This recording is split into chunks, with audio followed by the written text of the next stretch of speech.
organisations are holding us accountable to fill in the gap of what could be. Right now, there's a lot of chatter in Washington, D.C., antitrust discussions and legislation being mentioned about breaking up Google. How do your bosses or the people that you work with inside of Google feel about that? For the most part, they're ignoring it. To them, it's not even happening. They don't see it as a real threat because it's something that's already happened before and passed. She just said what Google's really thinking, and they won't say in public. But she just said, what a lot of us see and know to be true. And you guys just got her, and she just said the truth. They're not an objective they're not an objective source of information. They are a highly biased political machine that is bent on never letting somebody like Donald Trump come to power again. 2020 is certainly on top of now my old organisation, Trust and Safety, is top of mind. They've been working on it since 2016 to make sure we're ready for 2020. So training our algorithms, like if 2016 happened again, would the outcome be different? It's unclear what Janai is exactly referring to, but Google's political agenda is undeniable.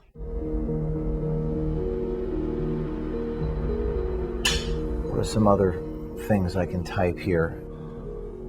Hillary Clinton's emails are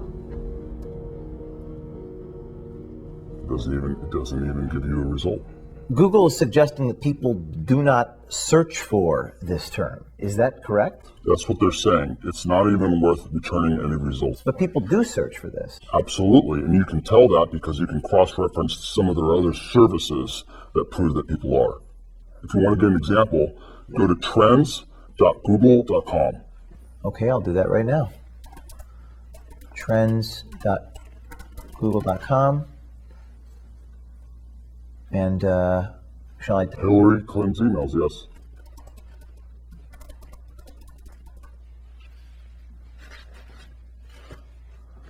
Okay, and set it to the last 5 years.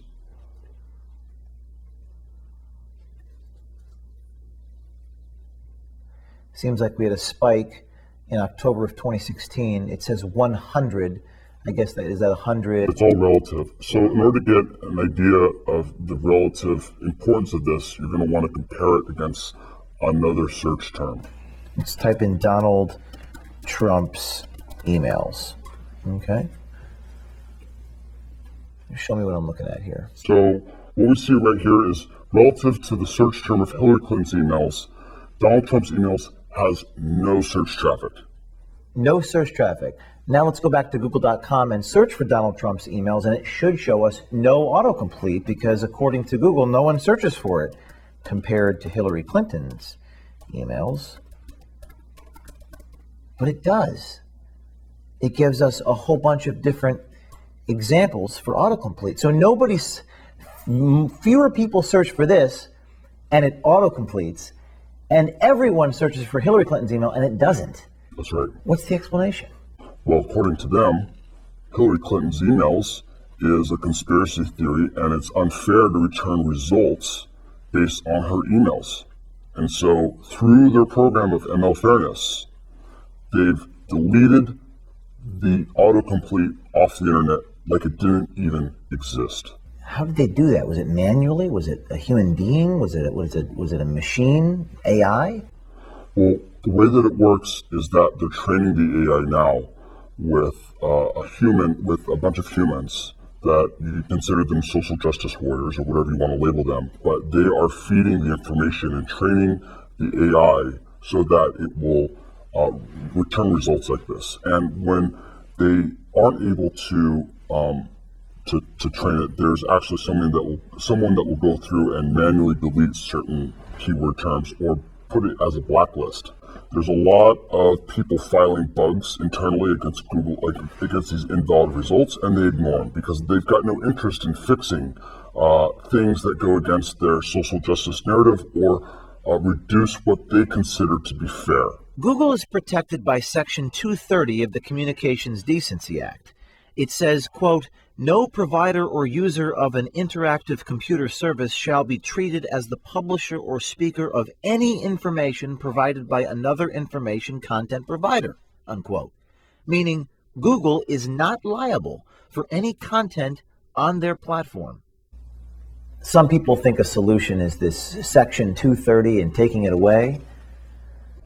I mean, they violated not only the letter of the law, but the spirit of the law. Section 230 says that in order for them to be a platform, they can't censor the content that they have. And instead, they decided to act as a publisher, making them responsible for everything that they put on. And they're still masquerading as a platform, even though they're acting as a publisher. It doesn't stop with Google search. Our insider says political biases are censoring voices on YouTube, owned by Google as well. He says the YouTube rollout discussion was at a rather bizarre location. They didn't have it. It was a special occasion that happened in May, and they invited us all to the Masonic Temple to talk about the future of the company for YouTube, and they described that they were going to have more content filtering. And right after that happened, a lot of the content creators started to get demonetized, and their videos started to get deranked. I'm talking about Dave Rubin, talking about Carpe Diem, talking about Tim Pool, and a lot of the other content creators that are within the YouTube ecosystem just saw their view counts just go through the floor. What did YouTube do to make their view counts go down? So Google is targeting what they consider to be right-wing news commentators. So that includes Tim Pool, Dave Rubin, Stephen Crowder, and a host of other right-wing people that they are coming in, they're deciding that they don't want these opinions to have a wide appeal. And so they're coming in and they're putting their thumb down, and they're deciding which content the users are allowed to see. The way that Google's able to target people is that they take videos and then they do a transliteration through using artificial intelligence. And they look at the translated text of what those people are saying, and then they assign certain categories to them, like right-winger or news talk, and then they're able to take those and apply their algorithmic rebiasing unfairness algorithms to them so that their content is suppressed across the platform.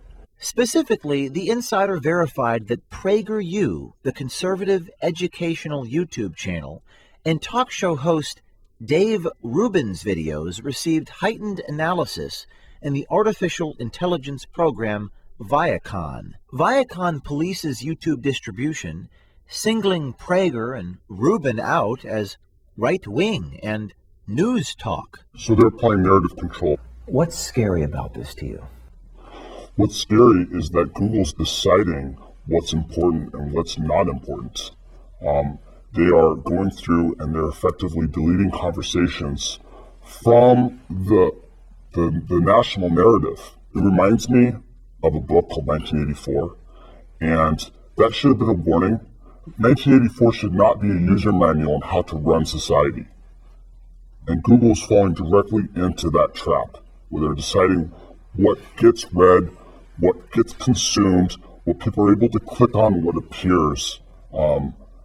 It reminds me a lot of fascism. It's not just about burning books.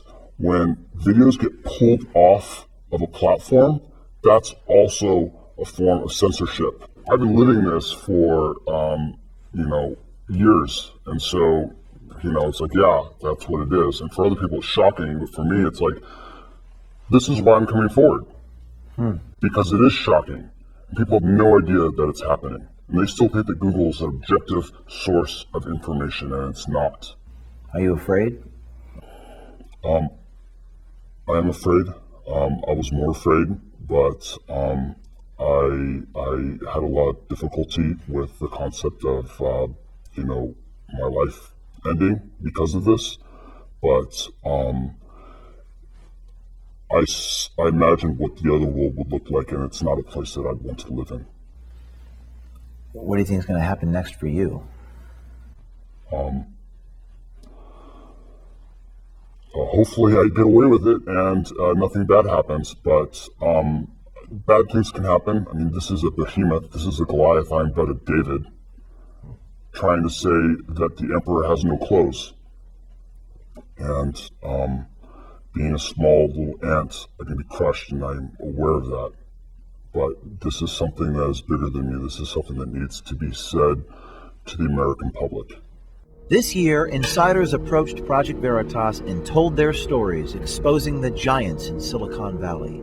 Thanks to the bravery and courage these insiders are showing, big tech is being held accountable. This is a watershed moment. It's not the New York Times or CBS News doing the work. It's individual citizens, anonymous heroes who put their careers on the line, and they've struck a nerve and found their voice at Project Veritas. People always ask me, what can I do? You can follow the lead of Eric Cochran and the Google Insider. You too can be brave, wear a camera, and contact us securely at projectveritas.com/brave.